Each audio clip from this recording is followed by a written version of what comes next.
And so I wanted you to read through the chapter and fill in the blanks. Some of you had time to do it, some of you did not.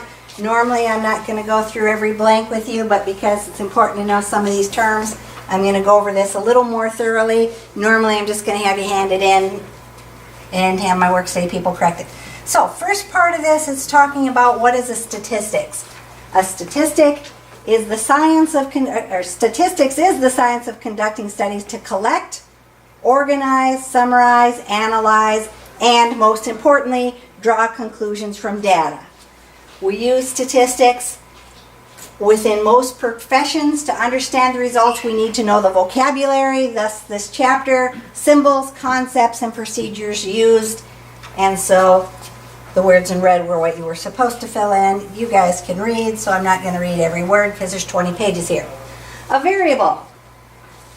Well, we have math, so hopefully you know what a variable is, but a variable is a characteristic or attribute that can assume different values.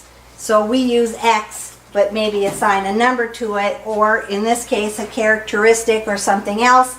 So you might have a problem, customer names, amount of sales, favorite television programs are all different things that might be your variables in your statistics problem.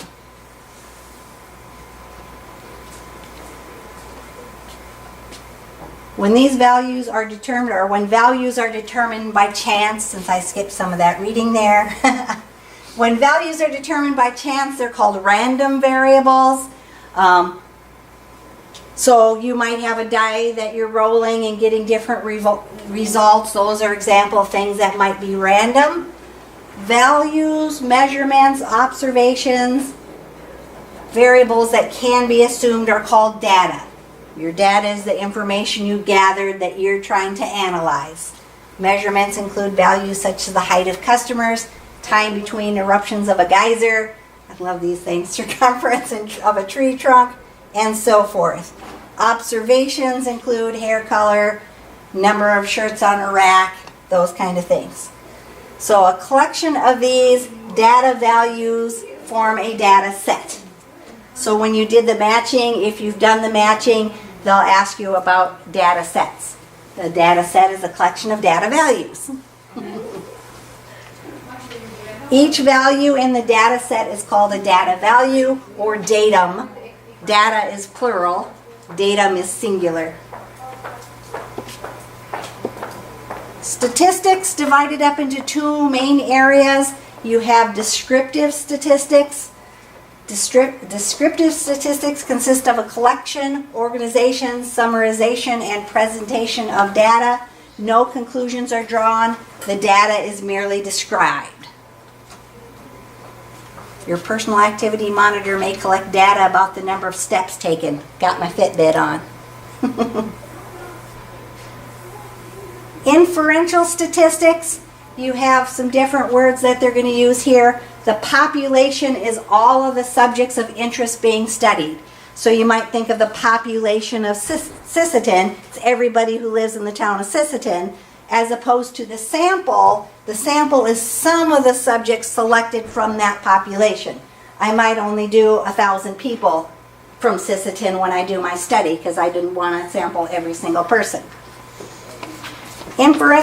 Inferential statistics consist of generalizing from samples to populations, making estimates, performing the hypotheses test, determining relationships, variables, and making predictions. So normally in statistics, that's what you're doing is inferential statistics. You're not just describing what happened, but you're trying to make predictions based on your data. Thus, inferential statistics involves using probability to make predictions and draw conclusions. Hypothesis testing is a decision-making process used to evaluate claims about a population using randomly selected sample data. And they give you an example. The rise of women comic buyers. It has been predicted that comic book publishers will focus on comics that lure the female comic book reader. What are the variables under this study? Some things you might have put. Comic book sales. How many comic books did I sell? The gender of the purchaser. Were they male or female? The gender of the comic book characters. Did I have Wonder Woman or Superman? Those are some of the variables that you might have if you were going to do this study. What data have been collected? Your sales by gender might be something. Total sales. Readership by gender might be something you might want to look at. Female characters by strength and confidence. I don't know who came up with that one. Comic book writer by gender. Does it make a difference if the writer's male or female? Maybe. Change in percentage of readers by gender over time. So those are some things that you might want to study if you were looking at these things. Have descriptive, inferential, or both types of statistics being used? Well, both of them are probably going to be used. You're going to describe what you did in the study and describe what's happening, but then you're also going to use your inferential statistics to make your predictions so you know how to get those female readers. What is the population under the study? All of your comic book readers. Was a sample collected? If so, from where? Yes, from the comic book shop owners is where. And notice it says answers were varied. They just gave you some ideas of what might have been there. So that was section 1.1. Section 1.2, it says a variable is a characteristic or an attribute that can assume different values. They already talked about that before, but it's an important thing to know. Variables may be categorical, also called qualitative variables, or they may be numerical, called quantitative. So qualitative, I'm describing something like a color. I would use words. Quantitative, I describe it using numbers. How many people bought my comic book? Described as a number.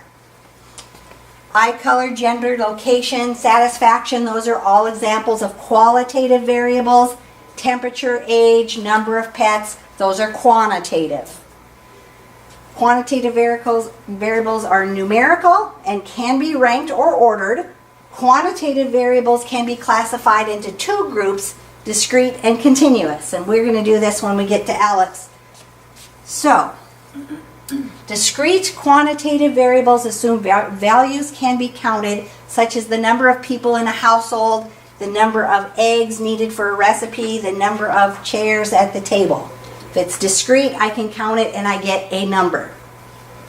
Continuous quantitative variables can assume an infinite number of values in an interval. In other words, I can write it as a decimal. Here's how I like to think of these two things. Discrete, can I write it as a whole number only? I have 5 eggs. I can't have 2.5 eggs, at least not very easily. Continuous, I can have a temperature of 1.5 degrees, right? So, discrete, I can only do it as a whole number. Continuous, I have a decimal value that would make sense. That's how I like to think of it.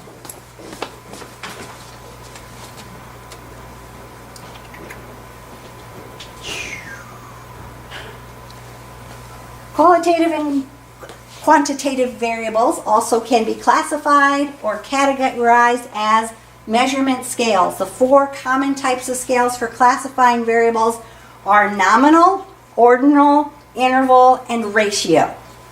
The lowest level of measurement is nominal, classifying qualitative variables in non-overlapping categories that cannot be ordered or ranked. So this is only for qualitative, not quantitative. If I'm qualitative, which means I'm describing a characteristic, like the color of somebody's hair, nominal, you can't rank them. There's not anything that's more important than the other. Brown isn't more important than blue. It's just a choice. Examples, zip codes, addresses, social security numbers, gender. There's no meaningful rank in there. Whew, where'd my thing go? It hopped on me somewhere. We already did that one. It's going crazy.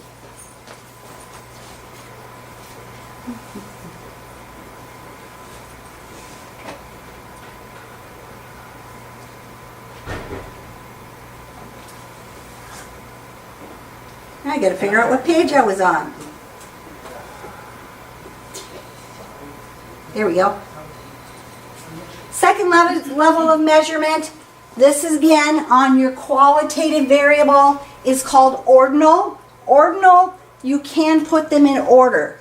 First place is better than second place, which is better than third place, or good, better, best, right? I can put them in an order. My pain level from 0 to 10. Clothing sizes, small, medium, and large. I can put them in order. Now my son, last semester, was arguing with me about ranking or movie ratings. PG-13 and R is not ordinal. Just because you think R is maybe worse than PG-13, it's not really a better thing. Depends who you are. If you're an adult, maybe you want to watch R-rated movies as opposed to a child who might want to watch rated G movies. So no, movie rankings you cannot put in order as far as what's better than the other one. So keep that in mind, because I think that was one of the questions on your homework page.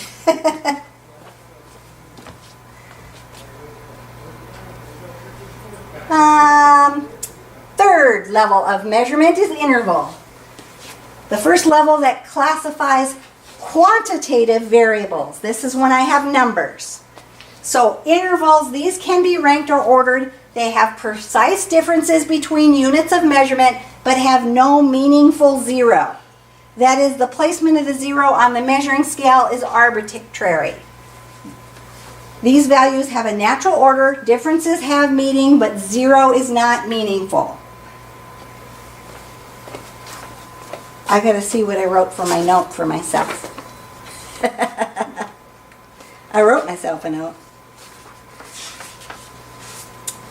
So, if, this is how I remembered it when I was doing it, I can have both positive and negative values, then it's an interval measurement. We can have positive degree temperature and negative degree temperature, right? So if you can have both positive and negative, that's what they mean by the zero not being meaningful. If you can have both positive and negatives for interval. As opposed to ratio, why does that want to hop around to weird spots on me? As opposed to ratio, that we'll get to. Interval, ratio. The fourth and highest level of measurement is ratio, which has the same characteristics as interval, but has a true zero. You can't have a negative. It has a zero, and then there's nothing below it. A zero with meaning. Weights can be ordered ascending or descending, have precise differences, 200 pounds, 90 pounds, da-da-da. The objects weighing 0 pounds have no weight. However, you don't have a negative 20 pounds, right? So if it's ratio, 0 is your lowest value, you don't have any negative values.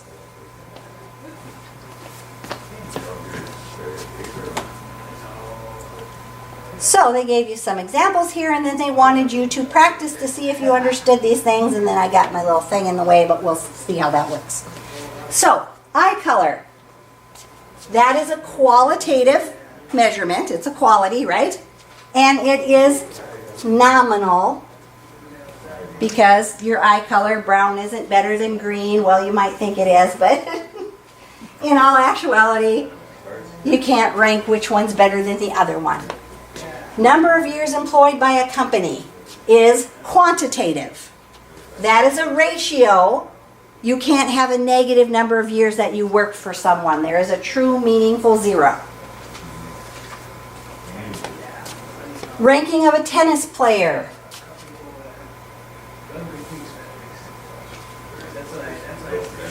Is qualitative, they say. I'm trying to think of how you rank tennis players. How do you rank tennis players? Good, better, best, number 1, number 2, number 3? First in the world, maybe? That one is ordinal. Number 1 in the world is better than number 2 in the world. I just have a quick question. I'll do this independently. Do I have to re-register? What do you mean re-register? Like I tried to go on there and continue to run, but it won't let me on there. You had an account from last semester? Yeah. It expired? Then you have to have more time purchased. So I don't have to. So you still log in with your same login, Okay. and you extend access or whatever it Okay. says to your account. Well, I just, on the bottom it says, are you doing it independently or are you doing it? Oh, no, you're still doing it as a class. You're Okay. not, technically, we can't offer independent study classes. Okay. A, and you still have to be here for the assessments. Right. But yes, you don't say you're doing it independently, Okay, you're that's doing it fine. as a class. Okay. And you have to have a course code from the syllabus. Oh, okay. I just got that one. You can get that off of e-learning. All right, thank you. All right. The year you graduated, they put a lot of these on here. The year you graduated from high school is quantitative, it's a year. Interval ranking.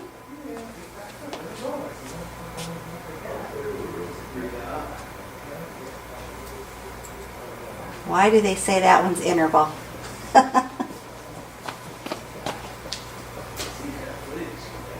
The year you graduated from high school. I don't know if I agree with that one. I can't have a negative year that I graduated from high school. I don't know if they messed up on that or not. I'm thinking that that's ratio and not interval. Should we change it to ratio? I would change that to ratio because I really don't think you can have a negative year. The year you graduated from high school. I'm reading that right. IQ, quantitative again. The ratio because you can't have a negative IQ, right? Time elapsed, quantitative, also ratio. I can't have a negative time. Grades, those are qualitative. My grades are A, B, C, D, F. That is ordinal because I can rank those, and A is better than a B, hopefully. Street address, qualitative. That's going to be nominal. Doesn't matter what street you live on. Items on the menu, same thing. That's qualitative and nominal. The number of pasta dishes on a menu. Quantitative, ratio. I can't have negative numbers of pasta dishes on my menu, again. Price of menu items, quantitative, and again, I'm not going to have negative prices.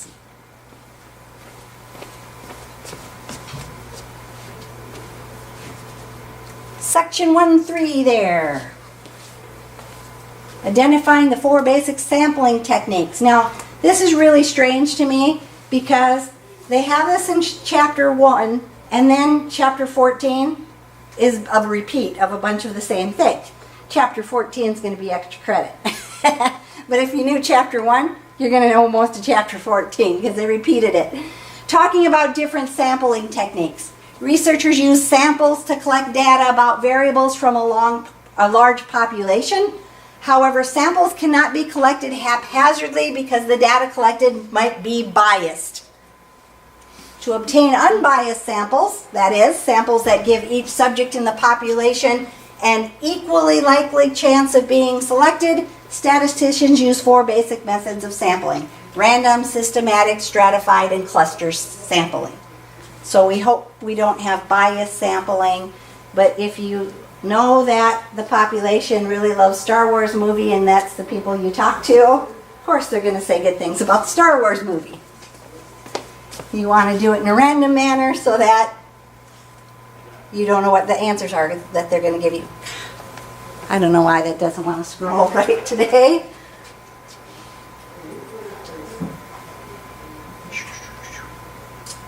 Alrighty. So random sampling. Random samples are selected by using chance methods or random numbers. They'll talk about using a graphing calculator in order to generate some random numbers. I'm not going to worry about it till we get to chapter 14 for your extra credit, and then you'll do it. One method is to associate numbered cards with each item in a population, mixing the cards and selecting all the cards as needed. Another one, such as for lotteries, by mixing marked balls. You've seen them on TV, kind of like bingo. They evidently didn't want you to fill in those blanks there. Select a coin. Well, they wanted you to do it, but they didn't really have answers. Select a coin and flip it 5 times.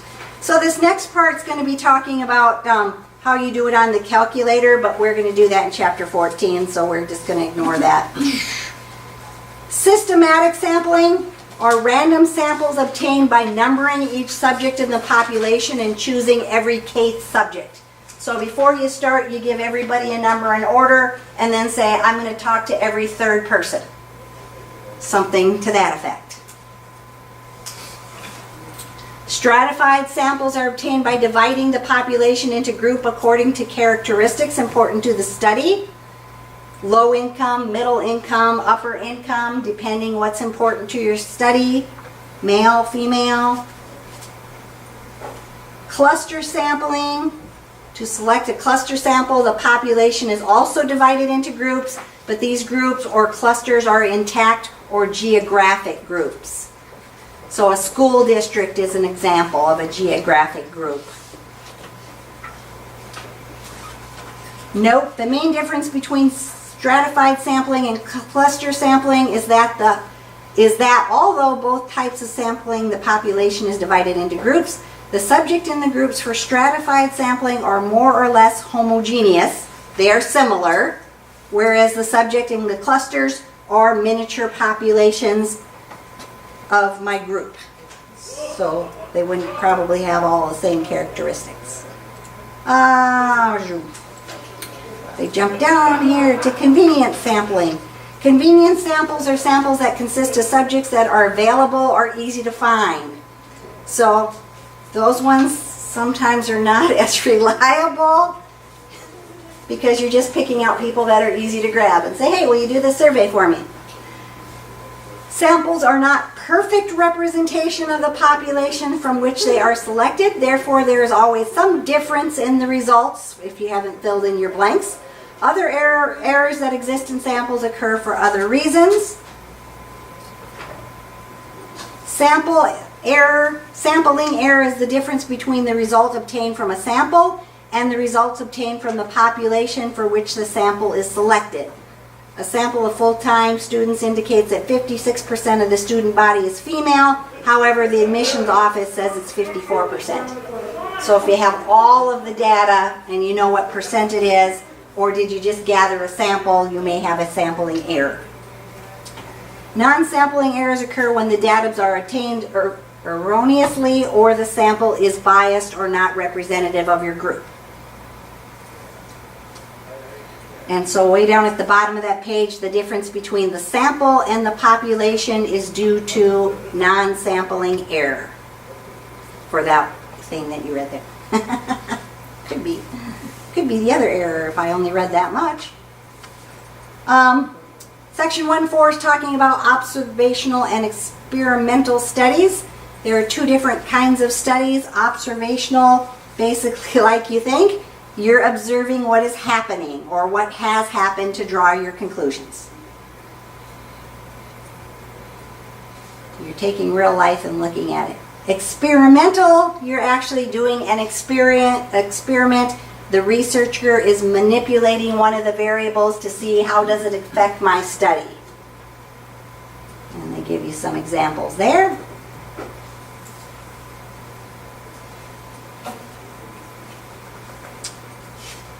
And I didn't read the whole thing, but if you go to the top next page, this is a true experimental study in which participants are assigned to groups randomly, is how those blanks should have been filled in if you read all of that. And example C gives you a whole big long thing talking about yoga class, and the researcher did not have the option of randomly assigning the class participants to each group, and it's called a quasi experimental study is what they did there during that study if you read all of example C there. Independent and dependent variables. Those are important to know about when you get into graphing. The variable being manipulated is called the independent variable or explanatory variable. The variable or variables being measured, the results are called the dependent or outcome variables. So when you're graphing, X is your independent variable. That's the one we put numbers in for. Y is your answers. That's your dependent variable. Depends on what you put in for X. It tells you what you get for Y. So something that would make sense to you anyway. If you're graphing, X is your independent one, Y is your dependent one. And I didn't read example B, but in example B, the independent variable is the treatment given to the groups of patients, and the dependent variable was the response of the patients to the treatment. Did they get better or not? In example C, which I didn't read through either, the independent variable is the instructions given. The dependent variable was the length of the time the participants hold the plank in position. So you can go back and read those and see why they answered them that way. In an experimental study, the group for which the independent variable receives manipulation is called the treatment group, and the group for which the independent variable is not manipulated is called the control group. So, you know, they talk about having drug studies, and some people are given a placebo, nothing's manipulated. You see if they get better on their own or not, as opposed to giving them the real drug that you want to test.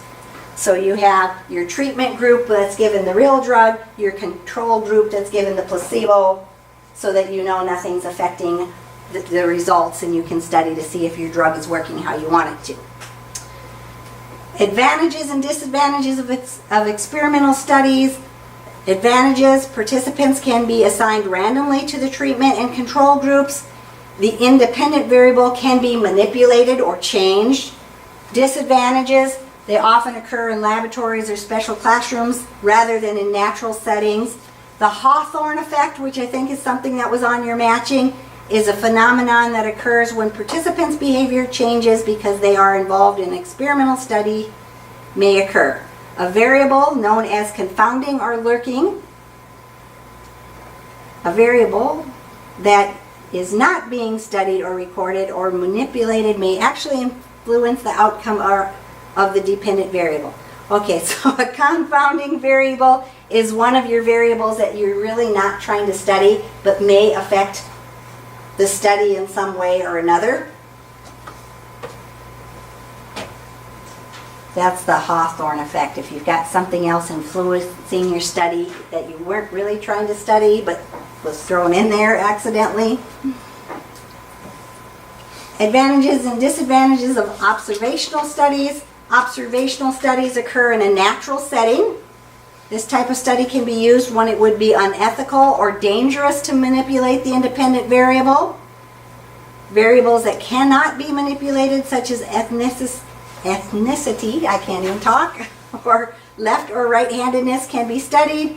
Disadvantages: cause and effect cannot be shown. Studies may be expensive or time-consuming. Results of the subjects to inaccuracies due to dependence on those who collect the data.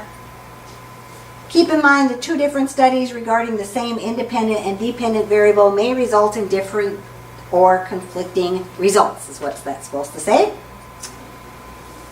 And then it talks about how statistics can be used or misused. Even though the results of statistical studies are reported, it does not mean the results are reliable. Samples may have been too small. The subjects may not have been selected randomly. The results may be misinterpreted. And then it talks about using poor sampling methods, ambiguous averages, detached statistics. A detached statistic is one in which no comparison is made. 95% of the dentists recommend brand A toothpaste. What brand A compared to what? Cookie B has fewer calories. Again, fewer calories than what am I comparing it to? Does it have fewer calories than a carrot? Probably does.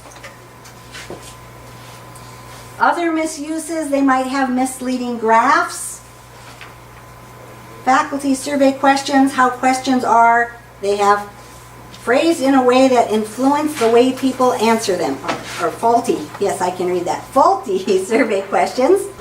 Questions are phrased in a way that influences the way people answer them. So they have subliminal hints in them that you want to make people say, oh yeah, that was a really good movie.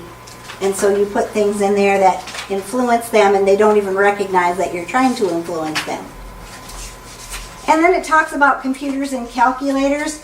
We're going to use the Texas Instrument graphing calculators. In class, we're going to use the ones that are charged on the charger that don't take batteries. But if you want to take a calculator home and use it, you can check them out also. I didn't want you to have to spend $100 and some odd on a graphing calculator.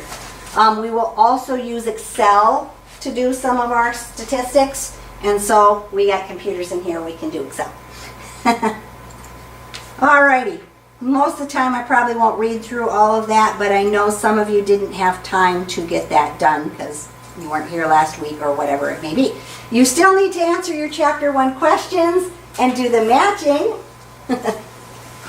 And we're going to go on to homework 3.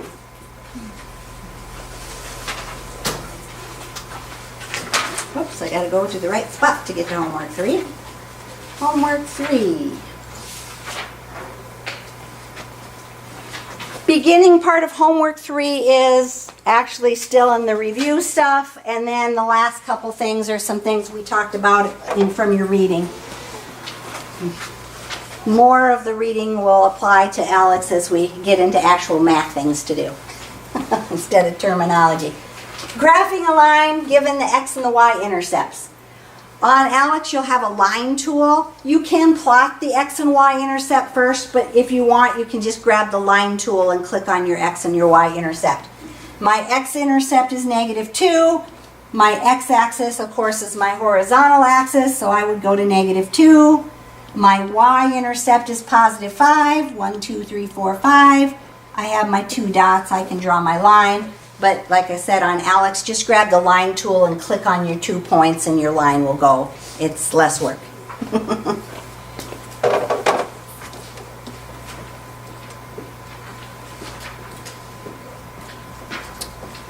So on number 2, this time it says my y-intercept first because it wants to see if you're reading.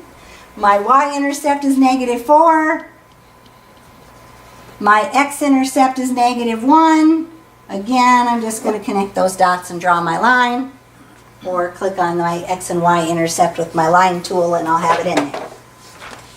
Go ahead and quickly do that next one while I'm moving my board, if my board cooperates. There we go. So my x-intercept was +1, my y-intercept was +3. You put those 2 dots on there and had something that sort of looked like a line. Writing the equation of the line below. So again, to refresh your memory of algebra, most of the time when they tell you to write the equation of the line, they want it in slope-intercept form. The number in front of the x is your slope. The number on the end is your y-intercept. Slope is the change in the y direction over the change in the x direction. So they're going to give you the graphs on here and you can just count the slope unless you really want to use the formula for slope.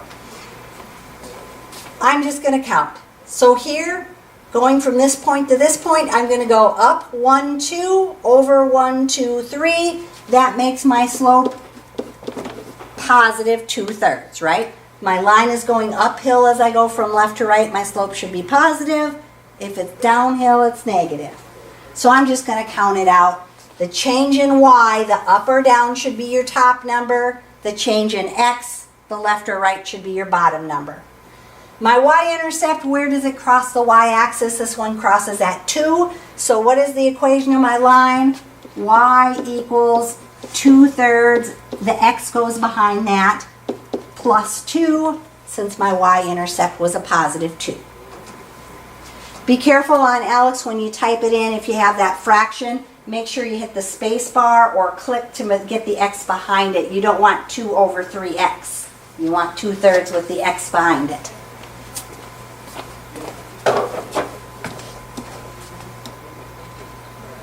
So on number 5, if I'm going to write the equation of that line, again, y equals mx plus b.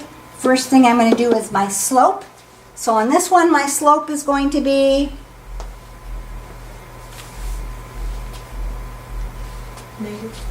-2/2.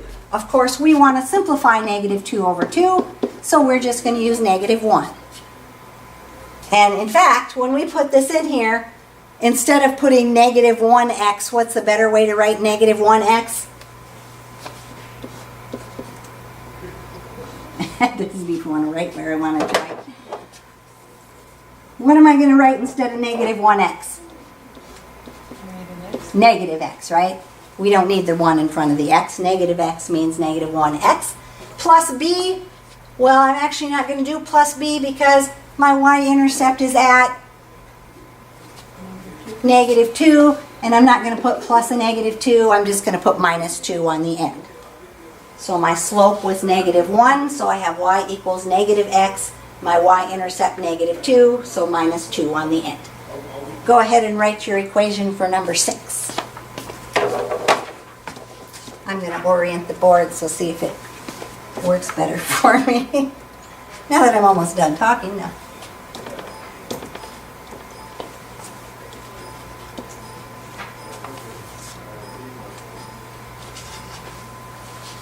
All right, so number 6, you wrote the equation on the line. What was your equation?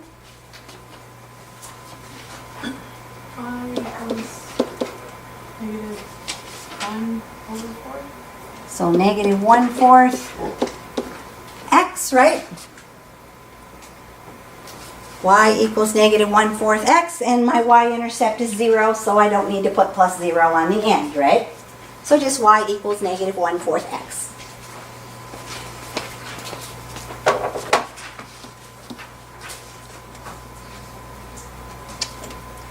Now they're going to have you do graphing. I'm hoping that you're comfortable with the slope and the y-intercept, and we don't have to make a table and put numbers in because that just takes way more work. Just to review from college algebra, my slope in this case is 3. I'm going to write it as a fraction, so it's 3/1. My y-intercept is my -5, right? When I graph that, I'm going to plot my y-intercept first and then use my slope to get to the next point. So in this case, my y-intercept is at -5. My slope is a +3, so I'm going to go up 3/1. Top number again is your up or down. Bottom number is your left or right, because it's the change in the y direction over the change in the x direction. So I'm just going to go up 1, 2, 3 and over 1. There's my next dot. I can make my line. If you wanted to make more dots, you could, but you only need 2 to make a line, unless you want to draw it straight.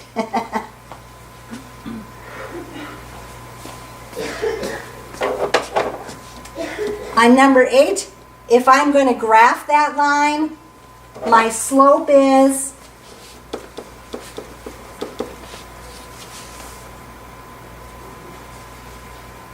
what's the slope of that line?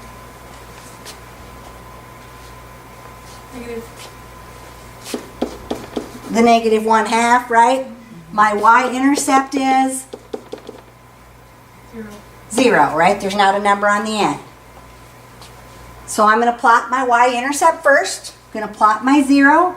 I'm going to use my slope. Now that negative either can go on the top or the bottom. I can either think of it as -1 over +2 or +1 over -2. It's not with both of them, right? So this would mean I'm going to go down 1 and 2 to the right. Down 1 and 2 to the right. This would mean I'm going to go up 1 and 2 to the left. You will see if I do that, my dots are still all in the same line, right? So either or, the negative goes, I usually put it with the top, but either on the top or the bottom, not both. Go ahead and do number 9.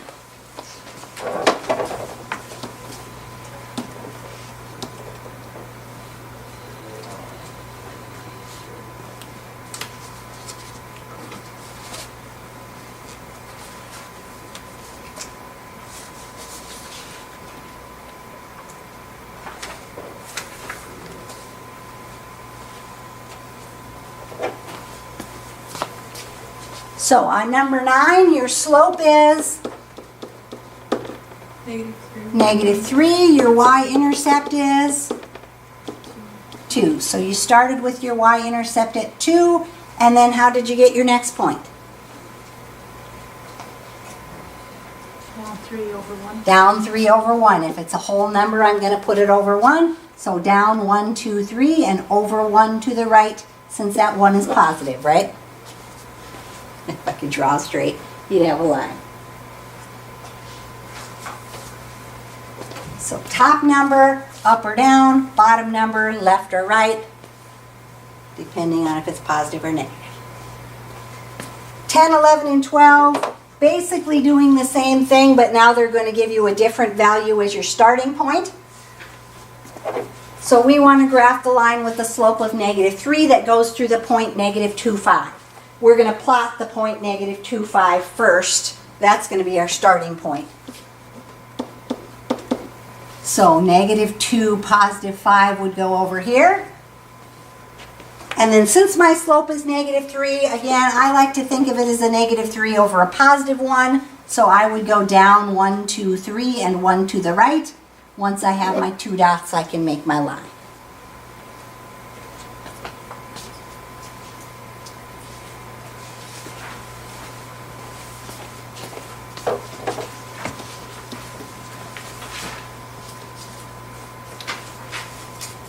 So number 11, we want to graph the line with a slope of -3/4 passing through the point 2,5.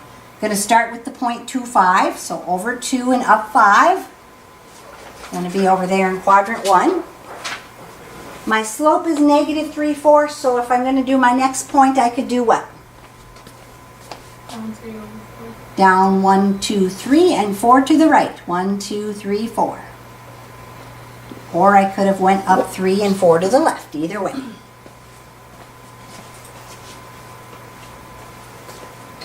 Go ahead and do number 12. Graph the line with the slope of 1 passing through the point 2, -2. I'm hoping all this is review and you already know what you're doing.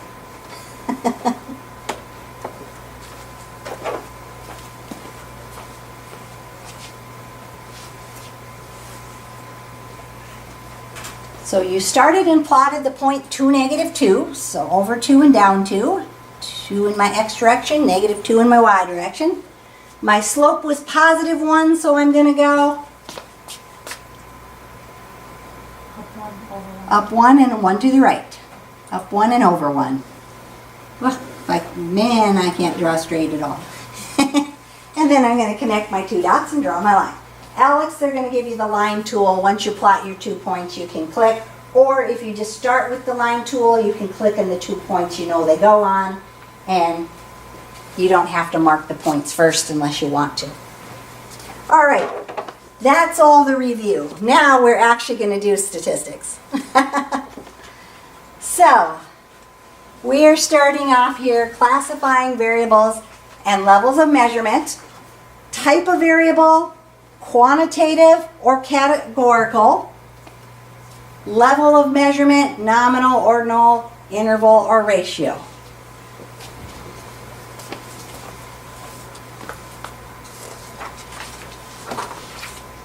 So, just to keep in mind, categorical, you're only going to have either nominal or ordinal.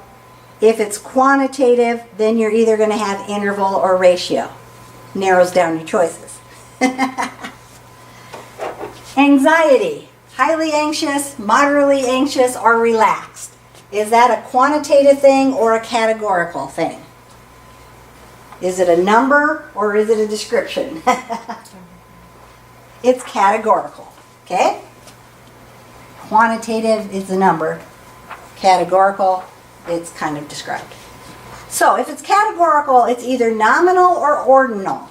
Nominal, I can't rank. Ordinal, I can rank. Will this one be nominal or ordinal?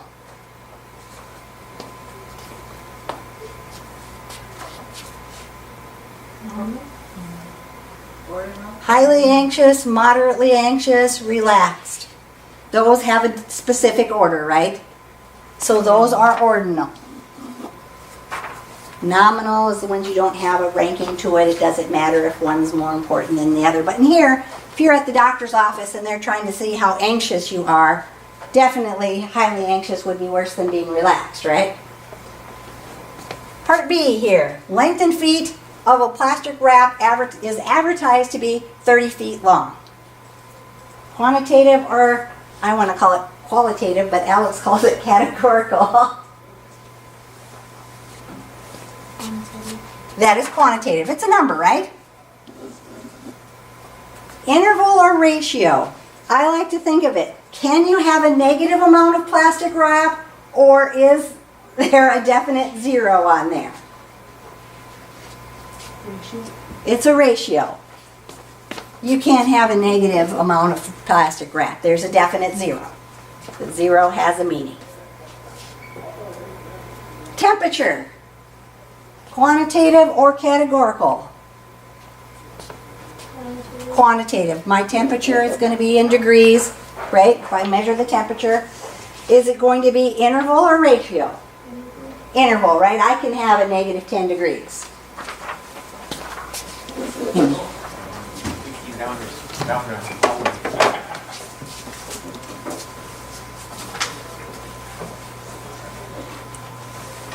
So number 14 here, customer satisfaction, very satisfied, somewhat dissatisfied, or very dissatisfied. Quantitative or categorical? Categorical. Categorical, and is that nominal or ordinal?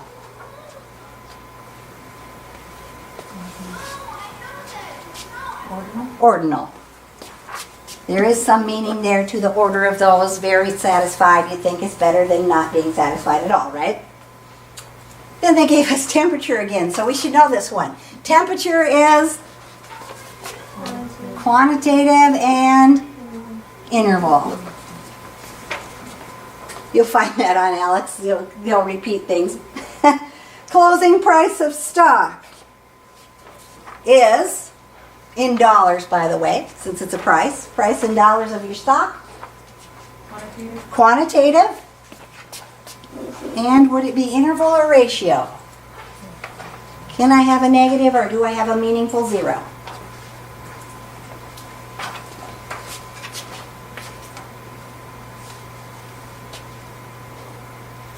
Any guesses?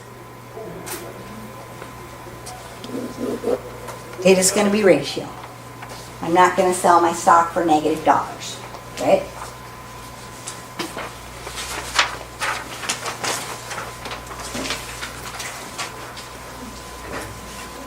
Go ahead and try number 15. Put my marker down, I can move the board.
So number 15, part A, says total elapsed time in seconds for completion of assembly line operation. That would be what? Quantitative. Quantitative, it's a number. And ratio. You're not going to have a negative time to complete your activity, right? Name of a cell phone service provider. Categorical and nominal. Hey, we finally had a nominal. The name doesn't have any more importance if it's Verizon or Sprint, or whatever might be. Doesn't matter what the name is. There's no ranking to the name. Dosage in milligrams of medication. Quantitative and ratio. You're not going to give a negative amount of medication. Okay? And the only other thing from chapter 1 that they're going to ask you about on Alex is discrete versus continuous. So discrete, we said, can we only write it as a whole number amount? Continuous, can we have decimal values in between? It's a continuous thing on my number line. So, the interest rate charged by a local bank, is that discrete or continuous? Continuous? Continuous. You can have an interest rate of 3.5%, right? Doesn't have to be a whole number amount. The number of damaged chromosomes on a petri dish following irradiation, whatever that is. Is that going to be discrete or continuous? Discrete? They're going to say that's discrete. I'm going to have 15 damaged ones. They're not going to say 15.2. They're either damaged or they're not. The number of defective compact discs in a batch of 500 discs. Discrete, right? Again, either the disc is damaged or it's not. It's a whole number answer. The time it takes to drive from home to work. Continuous, right? It might take you 15.2 minutes or whatever it is, but you don't get there probably exactly on whole numbers every time. Can be a part of a minute.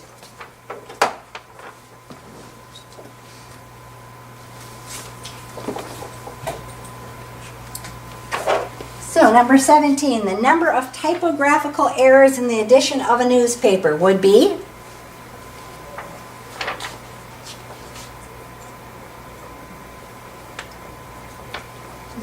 discrete, right? Not going to have part of an error. It's either an error or not. So I'm going to have a whole number answer. 15 errors in my newspaper. The amount of coffee in a cup dispensed by a coin-operated machine.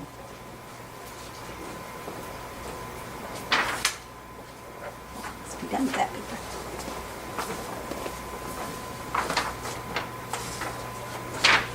Ounces of coffee in a cup.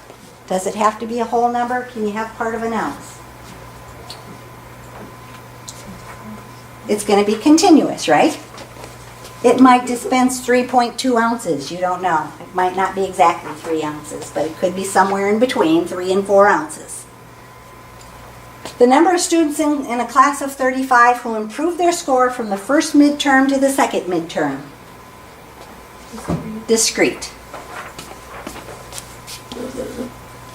The number of cellular phones owned by a family of 4 in Boston. Discrete. All right, I'm not going to own part of a cell phone. I'm not going to have 5.2 cell phones in my house. All right, go ahead and do the last one there.